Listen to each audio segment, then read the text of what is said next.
Nous sommes avec Pierre-Olivier Lefebvre, qui est délégué général du réseau francophone des villes amies des aînés. Bonjour Pierre-Olivier. Bonjour Frédéric. Est-ce que tu peux te présenter et présenter le réseau? Oui, donc tu l'as dit, je suis Pierre-Olivier Lefebvre, je suis délégué du réseau francophone Villes Amies Aînées. C'est un réseau qui a été créé en 2012 pour un programme qui en fait vise à soutenir la démarche mondiale de l'OMS. Il y a une réflexion dès 2002 sur les questions de vieillir actif dans une société qui évolue avec l'enjeu du défi démographique. Et donc l'OMS s'est très vite aperçu que les réponses sanitaires et sociales étaient importantes, mais qu'elles ne suffiraient pas, et que si on voulait permettre aux habitants âgés, qui seraient en plus grand nombre au XXIe siècle, et c'est un vrai défi au même titre que le défi écologique, ce défi démographique, il fallait organiser les territoires. Et les territoires où il y aura le plus grand nombre d'habitants et donc le plus grand nombre d'âgés, ça sera principalement les villes. Alors, ça ne veut pas dire qu'on ne travaille pas avec les territoires ruraux, mais ça veut dire qu'en termes de masse, l'OMS s'est aperçu qu'il fallait penser autrement la façon d'appréhender l'aménagement urbain et la façon de vivre ensemble pour développer quelque chose qui soit adapté à chaque génération et qui n'y ait pas une tension entre les générations. Donc le travail que fait le réseau francophone, il est double. Il y a une vision internationale, parce qu'on a un programme affilié auprès du programme mondial. Donc on travaille avec des acteurs suisses, belges, québécois et autres, pour réfléchir ensemble et je dirais comparer les politiques publiques et essayer de s'inspirer des bonnes pratiques. Et puis, sur le territoire français, on a un rôle, je dirais, d'accompagnement et de soutien aux villes, aux collectivités, parce qu'on n'a pas que des villes, on a des villages, on a des communautés de communes, on a des métropoles, on commence à avoir des départements qui rentrent dans cette réflexion. Et notre mission, c'est vraiment de proposer un autre regard qui vise à mettre en place une démarche participative. C'est-à-dire que le défi qu'il y a devant nous, c'est pas simplement de reproduire ou de démultiplier de la prestation de services comme les villes l'ont fait dans les années 1980. C'est vraiment qu'elles s'organisent pour être chefs d'orchestre de comment des réponses doivent être apportées sur le territoire pour les habitants âgés. Et quand je dis habitants âgés, c'est aussi des générations qui sont différentes. Donc les attentes des habitants ne sont pas les mêmes si on a 60 ou 65 ans que si on en a 80 ou 85 ou si on est centenaire. Et ça, c'est quelque chose de nouveau parce qu'en fait, en France, on avait souvent l'habitude de répondre à un problème égal à une solution proposée par un territoire. Et le changement de paradigme qui est proposé sur cette démarche Ville Amie des aînés, c'est en fait déjà de considérer que le vieillissement, ce n'est pas un problème. C'est un défi à relever, mais on ne doit pas le considérer comme un poids, comme une charge. Et donc, on doit aussi changer le regard qu'on peut avoir sur le vieillissement et sur l'apport qu'ont les retraités dans une collectivité. Cet apport, on le voit souvent en termes de comment on va faire. Mais en fait, avant de vouloir se poser la question de comment on va faire, nous, ce qu'on propose, c'est de réengager un débat participatif avec les habitants qui fait qu'on va donner, je dirais, on va créer les conditions d'une écoute bienveillante entre habitants âgés et puis les décideurs politiques. Et c'est cette écoute, c'est cet échange sur en fait quelles sont les priorités qu'on peut avoir en termes de voilà, j'habite à Dijon, j'habite à Lille ou j'habite à Bellefontaine dans le Jura. Comment je perçois mon territoire, comment j'ai aussi un sentiment d'appartenance à ce territoire parce que on est fier d'être de là où on est ou de là où on vit. Et cette fierté, en fait, elle crée une demande de qualité de vie et de qualité à vivre avec son âge et pas à cause de son âge. Et cette qualité de vie, eh bien, elle doit se faire dans le cadre d'un échange de qualité relationnelle pour du coup, qui fait qu'on est capable de s'entendre sans se dire que c'est des revendications, sans se dire que c'est des récriminations. Et donc, c'est vraiment un processus de redécouverte mutuelle pour ensuite construire un projet de territoire qui fait que les habitants âgés se disent, eh bien là où je vis, c'est aussi fait pour moi et c'est bien fait. Et du coup, j'ai plaisir à y être, j'ai plaisir aussi à m'y engager et je ne me sens pas relégué si à un moment donné, eh bien, j'ai des fragilités ou des difficultés. D'accord.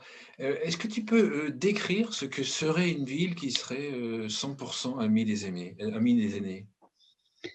Bah, je ne suis pas sûr qu'un jour ça arrive parce que le monde bouge et donc c'est un peu le mouvement perpétuel.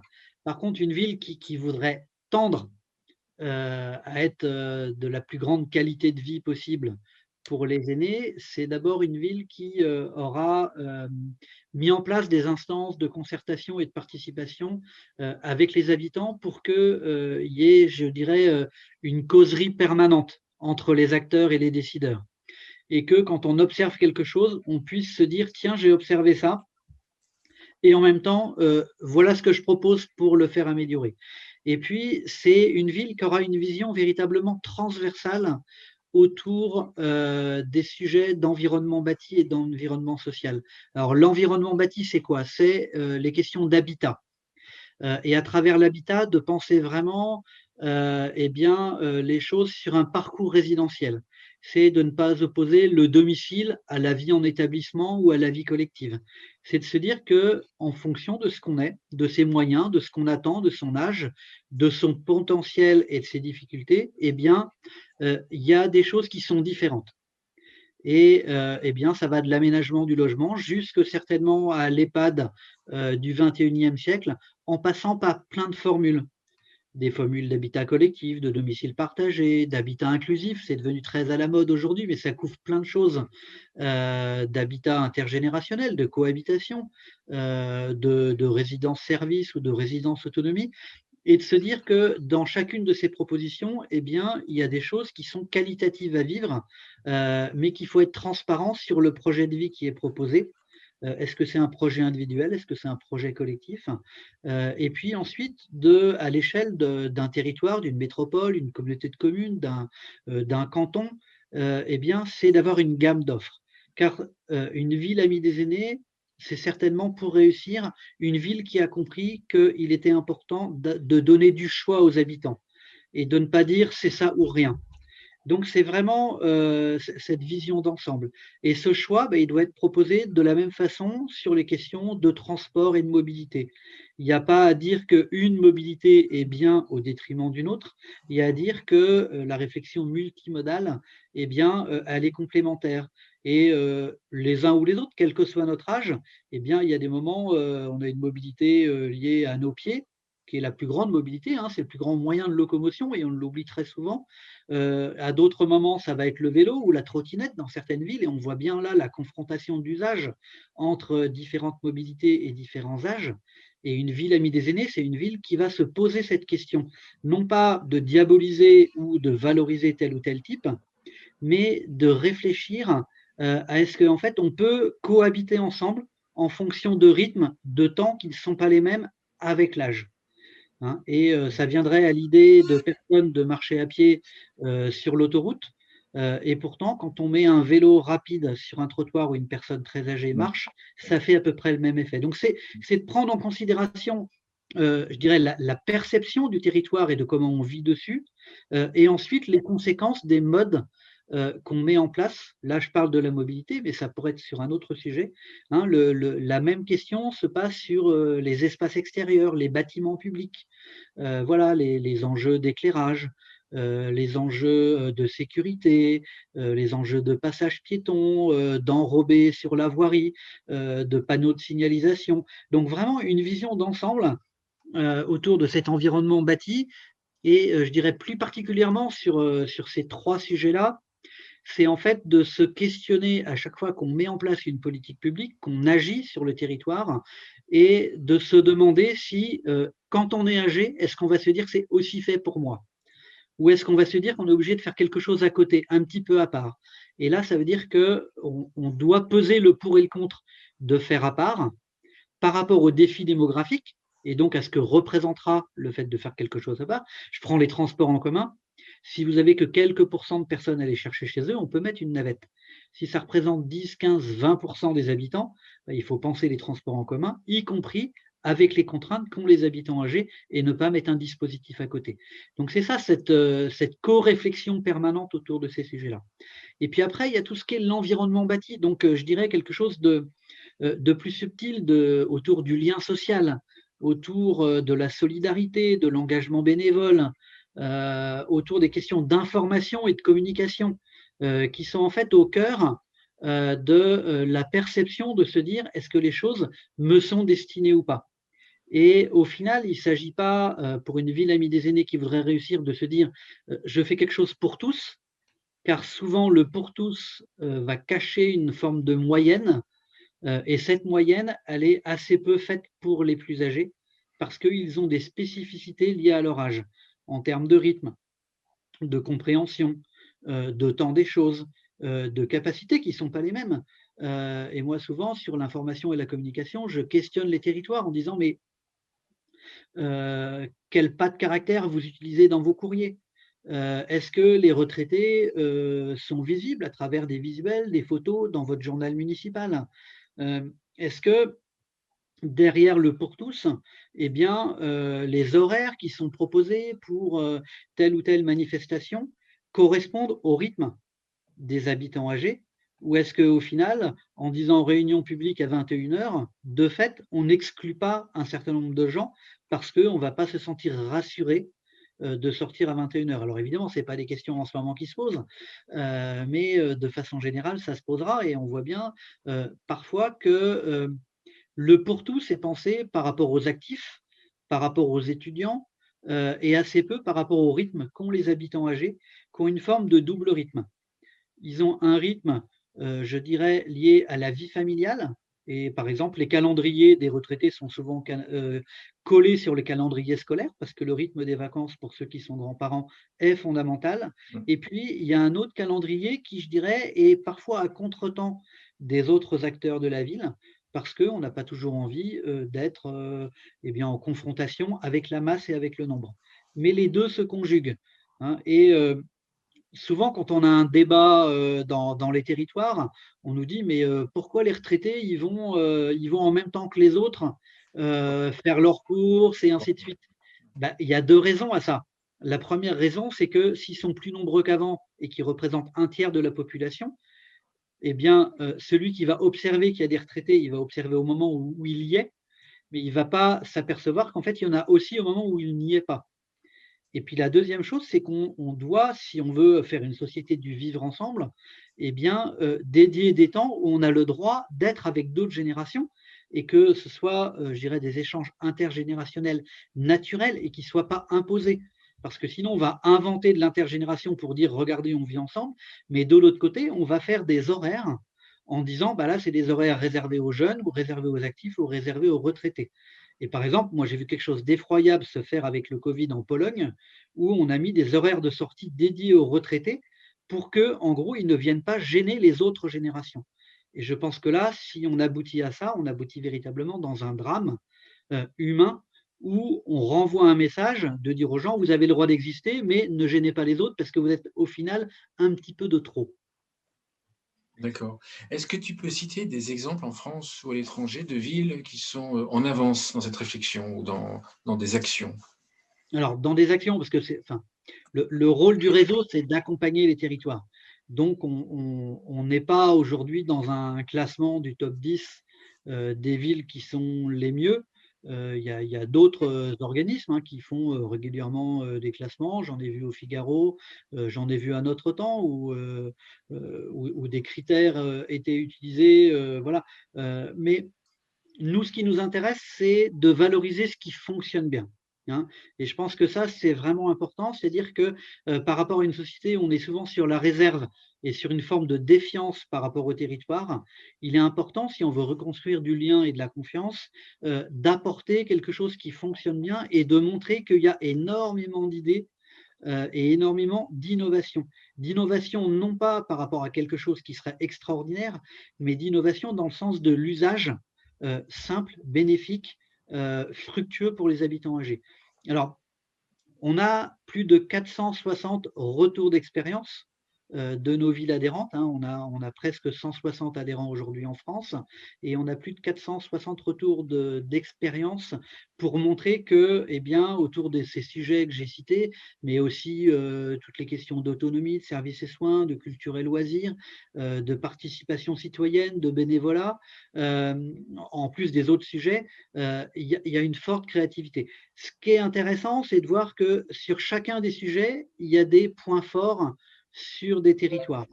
Si je suis par exemple sur tout ce qui est démarche participative des habitants, une ville comme Grenoble est véritablement très pertinente parce qu'elle a travaillé dans la finesse une forme de consultation. La ville de Nantes sur le même sujet et on va la primer la semaine prochaine autour de projets qui sont vraiment efficients parce qu'on a construit dans la proximité des outils d'échange. Des villes comme Dijon sont vraiment très performantes sur les questions, je dirais, de parcours résidentiel et d'une gamme d'offres de type d'habitat et d'aménagement à l'échelle du métropole qui fait que le choix dont je parlais tout à l'heure est vraiment efficace et où les habitants aujourd'hui se disent bah tiens, euh, il y a plus de choses que j'aurais imaginé, donc je peux m'interroger et je peux me projeter dans un avenir sans me dire je vais me résoudre par défaut à quelque chose. C'est ça qui compte. Hein, voilà. Des villes comme Bordeaux ont aussi une dynamique transversale qui est extrêmement efficace et par exemple ont développé beaucoup de sujets autour de la culture, hein, et de la culture des habitants âgés. Et c'est vrai que sur un sujet comme la culture, il est important de veiller à pas simplement de dire on fait du loisir pour les retraités. Certes, c'est souvent nécessaire, mais l'accès à la culture, c'est quelque chose de différent. Et comme le dit l'adage, les goûts et les couleurs, voilà, il y a des différences. Et les retraités âgés sont, comme le reste des générations, des gens qui n'aiment pas tous la même chose. Et donc, ce qui importe pour nous dans l'accès à la culture, c'est de se questionner sur si quelque chose me plaît, est-ce que ce qui est mis en œuvre me permet d'y accéder? Est-ce que l'horaire est le bon? Est-ce que je peux me garer?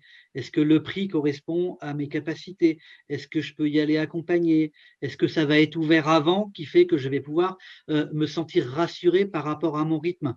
Donc, en fait, c'est le travail du réseau, c'est aussi des outils méthodologiques pour permettre d'appréhender la qualité et après chaque territoire, je dirais, fait à sa sauce parce que on ne peut pas faire du copier-coller d'un endroit à un autre. Par contre, on peut puiser de l'expertise et on peut puiser aussi des échecs ou des difficultés qui sont rencontrées sur un autre territoire pour permettre d'améliorer et de gagner du temps. Et je pense que le rôle du réseau, c'est vraiment être un incubateur d'idées et de permettre aux gens de ne pas repartir à zéro à chaque fois qu'ils ont une initiative ou un projet. D'accord. Si moi je suis maire d'une ville qui n'est pas encore adhérente au réseau, je me dis qu'il y a tellement de critères à prendre en compte que le chantier me paraît titanesque. Euh, Comment est-ce que tu vas faire peut-être pour me rassurer et qu'est-ce que tu vas me dire? Parce que je veux dire, mais moi, il faut adapter les logements, les services, les horaires. Bon, bref, c'est énorme. Et non, alors, Est-ce qu'il faut qu'on fasse ça tout ou paraît est-ce qu'on peut énorme. l'idée? Ça paraît énorme, mais au final, ça ne l'est pas tant que ça. Parce que dans une mairie, dans une ville, ou dans un département, ou une métropole, ou une communauté de communes, ou un village, euh, en fait, on fait énormément de choses. Et la dynamique Ville Amie des aînés, c'est pas de faire quelque chose en plus. C'est d'éclairer ce qu'on fait déjà en se réinterrogeant sur l'usage des habitants âgés par rapport à ce qui se fait. Et D'accord. donc, nous, ce qu'on propose à une ville, quand elle rentre, eh bien, c'est de faire un diagnostic de territoire, c'est-à-dire de checker les 8 thématiques dont j'ai parlé, mais aussi la thématique du développement économique ou du sentiment de sécurité, pour se dire qu'est-ce qu'on fait sur notre territoire sur ces sujets-là, et est-ce que les habitants âgés sont déjà des bénéficiaires et des utilisateurs de ce qui est fait? Et de se dire soit oui, et en fait de réaliser que, eh bien, comme Monsieur Jourdain, sans le savoir, on était sur un certain nombre de sujets déjà performants, ou d'analyser, je dirais, le non-usage des habitants âgés et de se questionner qu'est-ce qui fait qu'en fait on ne les retrouve pas. à la piscine, à l'espace public numérique, dans les transports en commun, dans le parc social et ainsi de suite, quel que soit le sujet, et de se dire qu'est-ce qui fait qu'en fait on ne les a pas rencontrés, qu'on s'était dit le fameux c'est pour tous et pourtant ils ne sont pas là. Et donc, c'est de réfléchir avec ceux qui produisent ce service public, alors soit en direct, parce que ce sont des services municipaux ou métropolitains, soit associatifs, soit d'autres organisateurs, le délégataire de services publics, l'office HLM, l'association culturelle et ainsi de suite, de se dire qu'est-ce qui fait qu'on ne rencontre pas suffisamment les habitants âgés ou qu'on rencontre telle typologie. Hein, moi, j'avais un ami qui était directeur de théâtre, il me disait, mais moi, au théâtre, il n'y a que des retraités. Je dis oui, il faut peut-être aussi regarder les catégories socioprofessionnelles. Est-ce que ce n'est pas toujours les mêmes qu'on retrouve partout? Un peu comme dans la vie associative ou politique, il y a des retraités. Et heureusement, la question, c'est est-ce qu'ils représentent la France dans sa diversité? Hein, et ça, c'est une question d'ailleurs qui est transgénérationnelle pour du coup.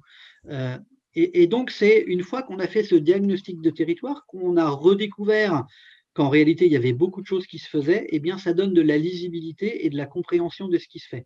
La deuxième chose, c'est de faire cette démarche participative avec les habitants pour qu'ils nous livrent, eux, leur perception de comment ils voient le territoire, comment ils le ressentent. Et des fois, ce qui est intéressant, c'est d'observer que les attentes des habitants ne sont pas les priorités des décideurs politiques. Et que des fois, par exemple, dans le faisceau d'urgence, eh bien, on ne va pas pointer les mêmes dossiers. Et ça, c'est intéressant à regarder. Et puis le troisième sujet, c'est aussi de regarder l'engagement du mandat politique avec toutes les promesses qui ont été faites et de se dire, si je veux que ça fonctionne pour les habitants âgés, comment je vais le mettre en œuvre? Non pas simplement ce que j'ai produit pour les retraités, mais quel que soit le sujet là aussi, comment je le mets en œuvre pour que ces 25, 30, 40, on a des territoires qui ont plus de 50% d'habitants à la retraite. S'ils ne se disent pas que c'est fait pour eux, c'est un échec. Donc, le croisement de ces trois, je dirais, faisceaux de réflexion et d'action vont permettre d'élaborer un plan d'action et de prioriser les choses. Et c'est peut-être là où je vais rassurer dans l'inquiétude d'un décideur qui dirait il y a trop de choses à faire. C'est sur ces 8 thèmes, on va dire, je vais mettre 3 majeurs. Et là, pendant 3 ans, eh bien, je vais m'investir véritablement pour progresser et pour rendre compréhensible et accessible sur ces sujets-là les choses. Et une fois que j'aurai vraiment beaucoup progressé sur ça, eh bien, je vais refaire un autre plan d'action et puis je vais reprendre 2 ou 3 autres sujets que je n'avais pas abordés de manière aussi importante. Et puis petit à petit, je vais capitaliser. Et c'est pour ça que je répondais à la question, une ville amie des aînés ne sera peut-être jamais à 100%, parce qu'une fois qu'on aura fait tourner les choses, 10 ans plus tard, le monde aura continué d'évoluer, les attentes des habitants ne seront pas les mêmes, et donc on continuera ce travail d'amélioration perpétuelle, mais on aura gagné en qualité de vie. D'accord. Le fait de faire un focus sur les aînés, est-ce qu'il n'y a pas le risque, bon, je vais te provoquer un peu, est-ce qu'il n'y a pas le risque d'arriver à un Sun City? C'est en Alors, fait une ville qui soit faite pour les aînés. Je me souviens, moi, il y a une vingtaine d'années, il y avait une station de ski, je ne sais plus laquelle, sur le Mont Blanc, qui voulait travailler et qui voulait focaliser sur les seniors et les familles et les enfants en bas âge, en éliminant les adolescents et les gens trop bruyants, en fait. Et donc, l'idée, c'est de faire est-ce qu'il n'y a pas le risque de faire une ville que pour les aînés ou principalement pour les aînés? alors moi, quand je dis le risque d'une ville pour tous, c'est de rater les aînés, il ne faudrait pas effectivement qu'on fasse une ville des aînés qui exclut les autres. Moi, j'aime à dire qu'une ville amie des aînés, c'est une ville qui est attentive pour qu'en fait le territoire soit adapté à chacun. Et c'est ça qu'on veut construire. Hein. Et quand je parlais tout à l'heure de participation citoyenne, d'engagement et tout ça, derrière, il y a cette dimension intergénérationnelle. Et moi, je pense que les aînés ne souhaitent pas une ville qui leur prêterait qu'une attention à eux. D'abord parce qu'en fait, les aînés ne se reconnaissent pas a priori comme des aînés ou comme des âgés. Ils se considèrent comme des habitants citoyens à part entière. Et ils n'aiment pas qu'on dise c'est fait pour les plus de 60 ans ou les plus de 75 ans et tout ça. C'est quelque chose sur lequel ils ne se reconnaissent pas. Donc en fait, c'est plutôt des fois un mauvais message des territoires et la vigilance qu'il y a dans l'accompagnement qu'on fait et dans la communication fait que on on est en droit d'alerter, on est en devoir même d'alerter les territoires qui ne feraient que des choses pour les aînés. Mais je pense vraiment que si on améliore cette qualité de vie telle que je la décris là, en réalité, on ne l'améliore pas que pour les aînés. Parce que si on rabaisse un trottoir, parce que si on fait un mobilier urbain adapté à tel ou tel âge, en fait, chacun en profitera. Et là où il faut être vigilant, c'est pas de dire on fait un banc où on sait que les aînés vont se sentir bien. L'erreur, ce serait de mettre réservé aux vieux. Il faut juste mettre le banc. Et que quel que soit son âge, on se dit, ah bah tiens, il est pas mal. Et du coup, j'ai envie de me poser. Tout à l'heure, je parlais de l'importance d'avoir le choix sur un territoire. Il y a un deuxième paramètre qui me paraît élémentaire, mais vraiment un socle pour un territoire qui veut réussir, c'est de donner envie aux gens de continuer à vivre et de continuer à bénéficier de la ville dans son espace, dans son territoire. Et je parlais de fierté des habitants à leur territoire. Le meilleur indice pour valider cette fierté, c'est en fait l'envie de continuer d'être acteur à son rythme, à son temps, mais de continuer d'être acteur et de continuer d'aller et de venir. Vous êtes en train de développer un label. Oui. Pourquoi la démarche et qu'est-ce que le label va labelliser? Alors, l'état d'esprit que je décris depuis le début de cette émission, en fait, montre une dynamique, montre, je dirais, une volonté d'être dans une démarche de progression. Ce qu'on observe, c'est que l'évolution dans cette démarche n'est pas la même d'un territoire à l'autre et qu'il peut y avoir un sentiment d'usure ou de sentiment d'appartenance générale sans trop ressentir en fait la nécessité de continuer de progresser et de valider le degré d'importance en fonction d'une petite idée, d'une moyenne idée ou d'une grande idée. Donc l'idée du label, il va être double. Il va d'abord de continuer de garantir une qualité dans l'évolution des démarches des territoires engagés dans cette dynamique, à travers un engagement, une graduation de plusieurs niveaux dans la labellisation. La deuxième chose, c'est qu'on va donner envie aux villes d'initier des choses qui vont, je dirais, les valoriser. Car recevoir un label, c'est une valorisation dans la qualité du territoire, et donc c'est une forme de reconnaissance qui va permettre de dire aux habitants, eh bien, vous avez co-construit avec votre territoire quelque chose qui est positif. Donc ça va dans l'idée de valoriser les territoires et les bonnes pratiques de ces territoires. Et donc, c'est aussi, à travers cette méthodologie, valider je dirais, l'ingénierie sociale qu'il y a pour faire progresser, donc cette dimension de diagnostic de territoire, d'animation d'une démarche participative et de développement d'un plan d'action en y mettant des indicateurs crédibles pour que la démarche participative, par exemple, ne soit pas 5 personnes qui passaient par là ou les 5 amis de la municipalité, mais qu'il y ait vraiment une représentativité du territoire dans sa diversité de quartiers, dans sa diversité socio-économique, d'âge, de représentation sociale. Voilà. Et puis, la troisième chose, eh bien, c'est de donner des indicateurs qui va faire que par rapport à ce plan d'action, il y a des choses qui, au regard des 7 années d'expérience que nous avons avec les villes, eh bien, il y a des choses qui sont plus urgentes que d'autres et qui sont plus efficaces. Quand vous faites une maison des aînés ou des seniors et que vous améliorez la proximité, la qualité d'information, eh bien, ça, c'est des choses qui pèsent et qui ensuite sont des leviers pour agrandir l'accès aux services de façon plus large. Donc, on va identifier des projets, des initiatives, et on va les codifier, leur donner une cotation pour dire ça, c'est vraiment important. Donc, eh bien, si vous faites tel ou tel projet, ça va vous faire remonter pour l'élévation dans votre cotation du label. Donc, c'est vraiment de prolonger cette dimension de dynamique de projet parce que on veut qu'il y ait un état d'esprit derrière. On ne veut pas simplement que ce soit un label avec des points. On veut vraiment qu'il y ait quelque chose de vivant, mais en même temps, on veut qu'il y ait un outil de progression qui permette aussi aux territoires qui s'engagent plus que d'autres eh bien, d'avoir un retour sur ce travail et cet effort. D'accord.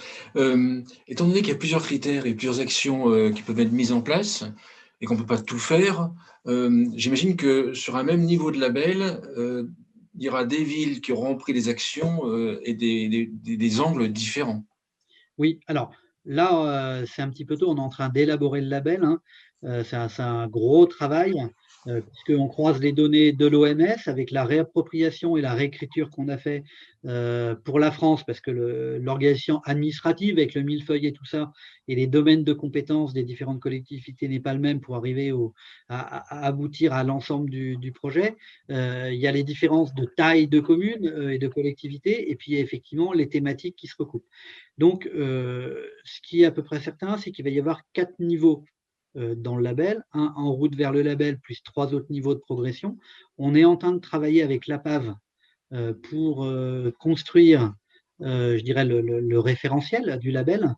Et puis, on bénéficie, et je les en remercie, du soutien du ministère de la Santé et de la Solidarité, de la CNSA, de la CNAV et de la Caisse des dépôts et consignations pour élaborer et travailler avec les territoires pour bâtir cette réflexion. Et on met du temps parce que au niveau du réseau, on a voulu s'imposer à nous-mêmes la méthodologie qu'on demande aux villes. C'est-à-dire qu'on a fait le même travail de diagnostic à travers les plans d'action, les 460 fiches retour d'expérience et comment travaillent les villes aujourd'hui. On a voulu faire un travail avec les habitants âgés. On a rencontré plus de 350 personnes âgées dans une douzaine de territoires en France pour les entendre, pour les écouter et comprendre quelles étaient leurs priorités et leurs attentes. Et tout ça, bah, ça demande du temps, mais on ne voulait pas construire un label qui serait descendu du haut avec juste des items, mais qu'on respecte cette forme d'état d'esprit. Donc ça prend plus de temps et on espère que du coup, ça nous donnera plus de pertinence. Et puis, bah, on va tâtonner, puis on va avancer avec les acteurs qui s'engagent avec nous. D'accord. Un mot de conclusion. Alors, la conclusion, c'est vraiment cette idée de se dire qu'il y a un défi démographique aujourd'hui qui est important et que, au-delà du nombre, il ne s'agit pas de dire il y aura tant de retraités de plus de 60 ans ou autres dans 10 ou 20 ans. D'abord parce que les retraités ne seront pas les mêmes qu'avant et les retraités de demain, bah, c'est toi et moi. Donc, c'est comment on regarde, je dirais, cette perspective en se disant qu'on espère qu'individuellement, eh bien, ça nous donnera de la qualité de vie. Eh bien, nous, ce qu'on veut, c'est que le même rapport individuel à se dire c'est une chance de vieillir, eh bien, ce soit un rapport collectif qui se dise c'est une chance que d'avoir des âgés sur les territoires, c'est une opportunité, c'est un levier de dynamique sociale locale qui fait que demain, on se dira bah, je suis fier d'avoir des vieux dans mon territoire parce qu'ils apportent beaucoup et qu'ils ne pèsent pas. Ça n'est pas une charge. Merci Pierre-Olivier Lefebvre. Je rappelle que tu es délégué général du réseau francophone des villes amies des aînés. Merci beaucoup. Merci beaucoup, Frédéric. À bientôt.